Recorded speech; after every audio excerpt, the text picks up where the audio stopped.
ہم آپس میں لڑ رہے ہیں، لڑتے لڑتے ملک کا بیڑا غرق کرنے کی طرف جا رہے ہیں، آپس میں لڑ رہے ہیں اور غیروں کے تابع دار ہیں، غیروں کے بوٹ پالش کرنے کے لیے ہم وقت تیار ہیں۔ سب سیاستدان تقریباً اللہ ماشاءاللہ شاید کوئی ایک آدھا جتنے بھی ہیں آپس میں لڑ رہے ہیں، لڑتے لڑتے لڑتے ملک کا بیڑا غرق کر دیا اور غیروں کے حاضر ہیں، ہم حاضر ہیں۔ اس بیچارے نے ویسے مجھے اس بحث میں تو ضرورت نہیں ہے لیکن سمجھانے کے لیے رمیز راجہ نے یہ کہہ دیا کہ انڈیا اگر ہمارے ملک میں نہیں آتا تو ہم بھی نہیں جائیں گے۔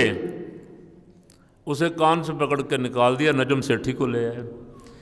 ہندو ناراض نہ ہو جائے، کہیں مودی ناراض نہ ہو جائے، کہیں جو بائیڈن ناراض نہ ہو جائے، یہ راضی رہنے چاہیے مسلمانوں کا جو ہوتا ہوتا رہے، ہمیں کیا مسلمانوں سے معاذ اللہ۔